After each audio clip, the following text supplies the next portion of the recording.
2 days na po natin pinag-uusapan 'tong issue na ito, pero gusto ko lang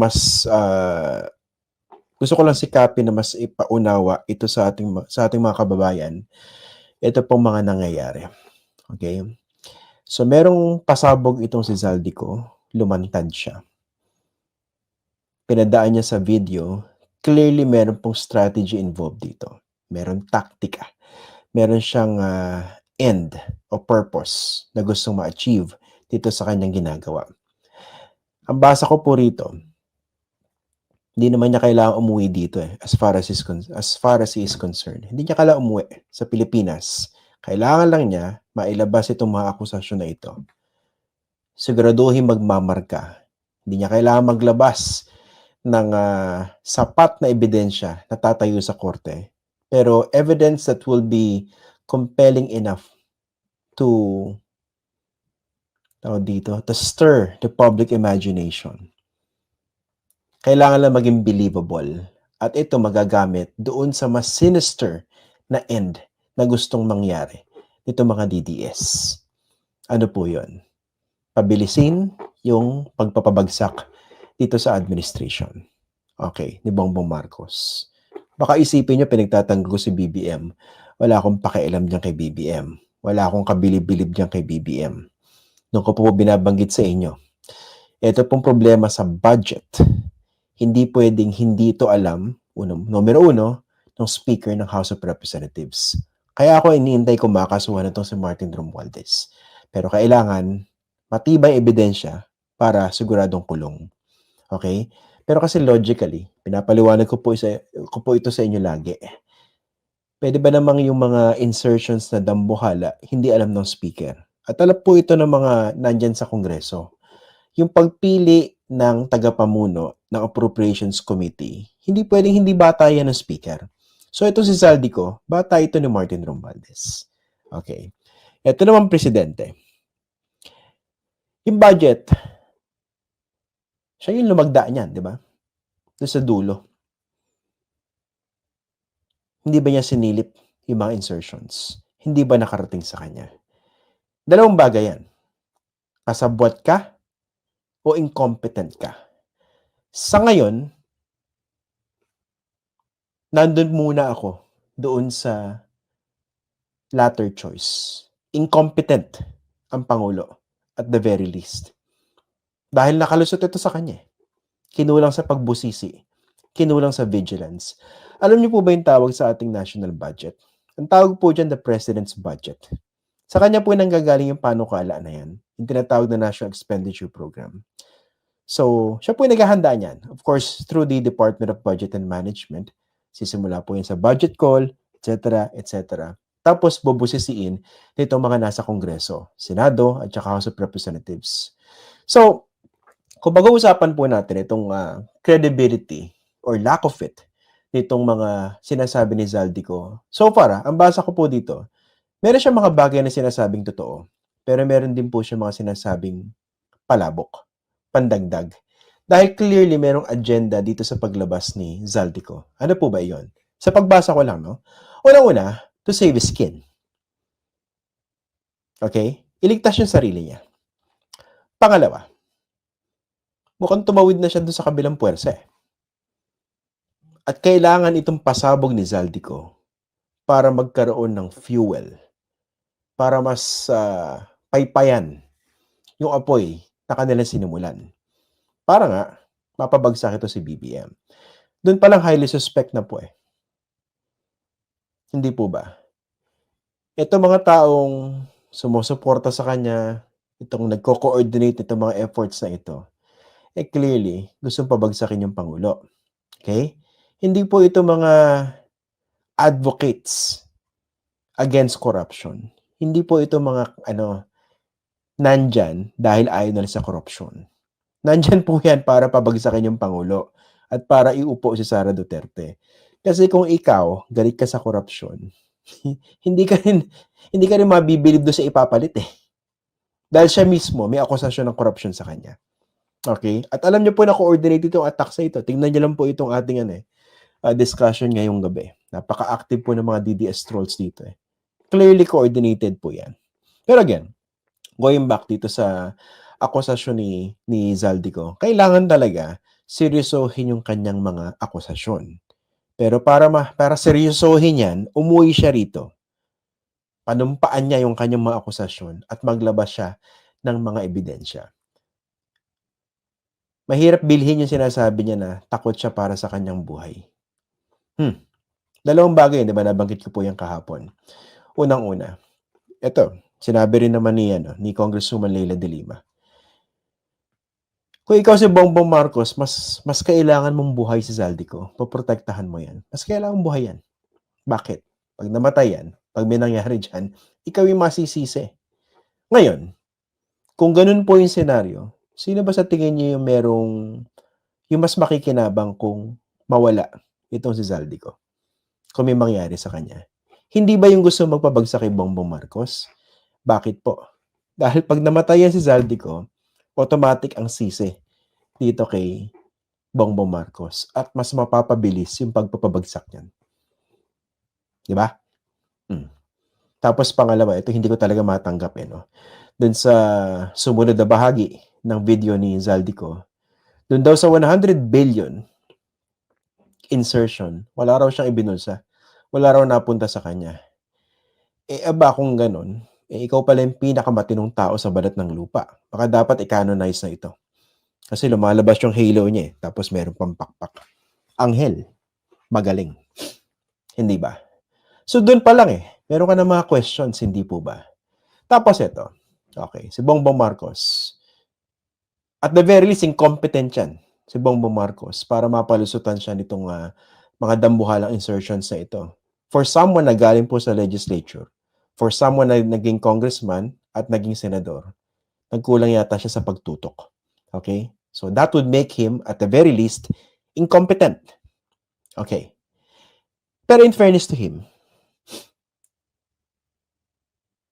siya yung nagsalita Hindi po ba? Doon sa kanyang pinakahuling zona, siya yung pumito. Sinabi niya, mahiya naman kayo. Malamyahin dating nun, di ba? Lagi kong binabanggit dyan. Pero in fairness to him, siya yung naglagay front and center nitong flood control scandal. And he decided to finally do something about it. Although I think that was too late. Dahil hindi naman pwedeng fresh discovery mo yan Diba? For someone nga na galing sa Kongreso, naging House member, naging senador, hindi mo ba alam yung nangyayari? Okay. Tapos, yun nga, yung questions dyan. President's budget na ngayon tawag po sa national budget, sa National Expenditure Program yung simula, yung NEP, bakit hindi mo po rin i-insert yung 100 billion? Meron ako nakitang pagtingin o analysis, sabi, baka gusto niya pinadaan talaga niya sa BICAM yung 100 billion insertion para hindi obvious na galing sa kanya. Para kung mayroon mang masisisi, yung mga membro ng BICAM, yung mga senador at saka mga kongresista. Okay. Medyo pwedeng patulan yung ganong pagtingin. Pero yung susunod na tanong, hindi po ba meron siyang ginawang ang tawag po rin yung FLR, for later release. In short, pinahinto niya yung pagpapalabas, yung pagre-release, yung pagda-download nito mga dambuhalang budget para sa mga proyektong flood control. Kasi nga, questionable yung insertions to begin with. So, paano mo ipapaliwanag yun? Kung ako yung presidente, nag-insert ako ng 100 billion, bakit ko pinigil yung release? Tapos, di ba, meron siyang vinito, although napaka drop in the bucket in the bigger scheme of things, yung kanyang vinito dito sa 2025 national budget.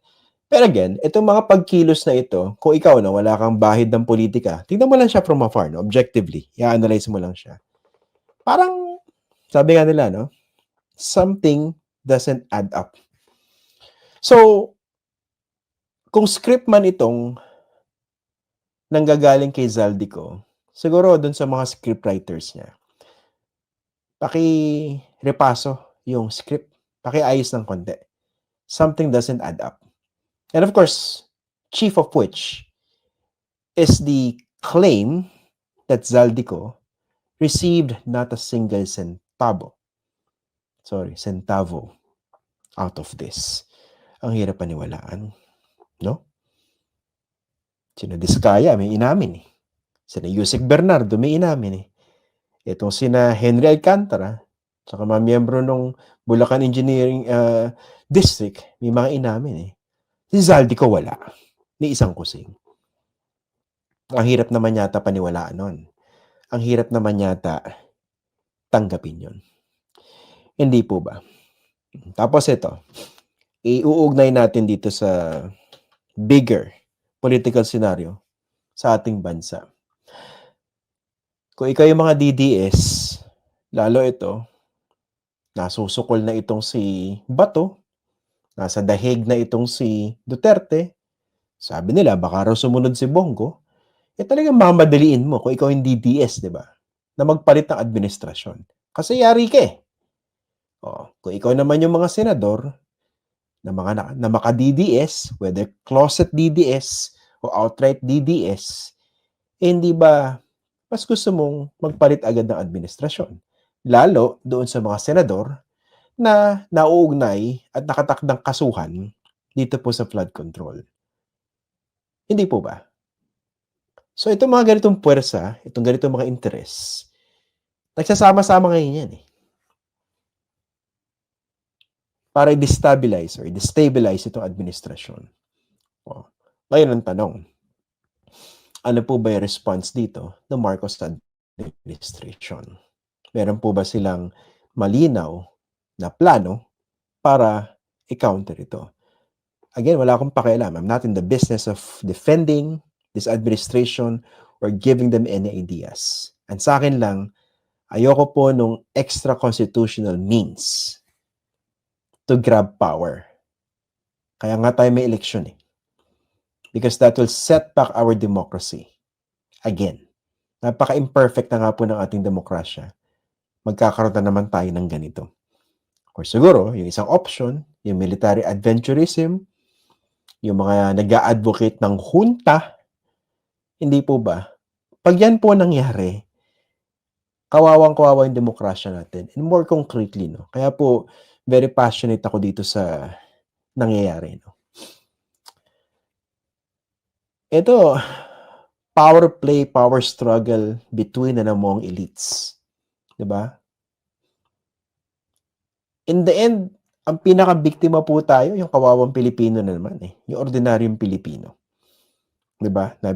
Nabibiktima tayo ng ambisyon, nabibiktima tayo ng power play, ng power grab.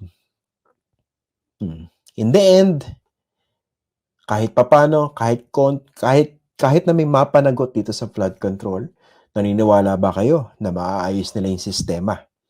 Maniniwala ba kayo na aayusin nila yung proseso, mas pahihirapin nila para dito sa mga magnanakaw na ito, yung ideya na makapagbulsa ng pondo natin dito pa lang sa flood control? Yan po yung sana ma-realize natin dahil seryoso po yung threat to destabilize this administration. At dito sa nangyayaring ito, biktima yung ordinaryong Pilipino. Diba? Tingnan nyo, nagiging unstable yung ating gobyerno. Nati-turn off po yung mga mamumuhunan.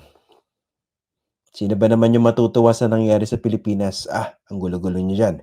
Bakit naman ako maglalagak ng puhunan ko sa inyo? Ang gulo-gulo nyo. Ayusin nyo muna yung gobyerno nyo. Kaya ingat din po tayo dito sa mga leader na nagpapanggap na anti-corruption, nagpapanggap na gustong ayusin yung sistema, gustong linisin yung gobyerno. Marami po sa kanila, gusto lang pong ilagay yung sarili nila sa pwesto, patuloy na makinabang dito po sa sistemang nakasasama para sa mga ordinaryong Pilipino, pero nakabubuti dito po sa mga elite, dito po sa mga mayayaman, dito po sa mga political clans, dito po sa mga politiko. So, ginagawa po natin ito para mas mamulat po yung diwa, yung mga mata ng ating mga kababayan. Ako kasi nagka-categorize po ako, eh. Kanina, nagkaroon kami ng open forum dyan sa dito po sa Tokyo. And marami na pag-usapan, kaugnay po dyan sa mga nangyayari sa politika sa atin. Marami sa mga kababayan natin talagang marami sa mga kababayan natin na bubudol, marami sumasamba sa mga Panginoong politiko. Pero higit na nakararami naman po, naniniwala pa rin po ako, reasonable, mapapaliwanagan. 'Di ba? So kailangan pong tiyagain natin na ipaliwanag sa kanila yung mga bagay-bagay, ipaintindi, ipa-realize. Yung mga pwedeng maging epekto kung ito po yung mangyayari. And eventually, nananatili po sa atin yung pag-asa na maaayos po yung bansa natin. At yung kapangyarihan na yun nasa bawat isa po sa atin, bawat Pilipino. Kung ikaw, sa tingin mo, nabubudol ka ng politiko, kinakayag ka yung pamilya mo para sumama sa isang pagkilos na may pagpapanggap na kunwari anti-corruption, pero yun naman pala, gusto lang pabagsakin yung gobyerno para maupo yung isang politiko, mag-isip-isip ka na. Dapat wais na po tayo, 2025 na. Matagal na po tayong binibiktima nitong mga politiko na ito, nitong mga grupong ito, nitong mga may pansariling interest na ito. So it's time na mamulat na po yung ating mga mata. At sana po, yung mga nasa militar, yung mga nasa kapulisan, panindigan ninyo yung loyalty ninyo to uphold the Constitution. Don't be swayed. Don't be convinced. Don't give in to the pressures, to the efforts of certain sectors, certain factions, certain political figures to sway you or to influence you to support their devious and dubious objectives. Ayan po, medyo napakahaba. No? Gusto ko lang po sana kayong kausapin tungkol dito dahil talaga nakaka-alarma, nakakagigil, nakakadismaya. Yung nga pala, may dagdag ko lang. Yung magiging, malaking bagay po yung magiging response. Kunwari, itong Office of the Ombudsman, DOJ, iba pa mga ahensya ng gobyerno, itong ICI for instance. Dito po sa pwede maging kahihinatnan nitong mga pagkilos ng ilang grupo para pabagsakin yung administrasyon. Because the pressure is really on the government to do something fast, to make sure that the process is credible, to hold these people involved in flood control, corruption, accountable. Kasi pag naging walang credibility yung investigation, wala mangyayari. So far, to be fair, mukhang napapanagot naman yung mga dapat mapanagot, at least at this level. Hintayin po natin yung aktual na pagkaso, yung aktual na pagdetine, o yung pag-aresto. Dapat meron po talaga maghihimas ng rehas, especially na mga politikong magnanakaw, mga korap, yung mga walang kadala-dala. Alam niyo po yun? Yung mga walang kadala-dala. Di ba? Dapat maghimas po sila ng rehas. Tama yan. Sabi ni Juggernaut, ikulong na yung mga walang hiyang mga kurakot na yan. Kakapal ang mga mukha nyo. Tsaka please lang tigilan nyo na po yung pagko-quote sa Bible.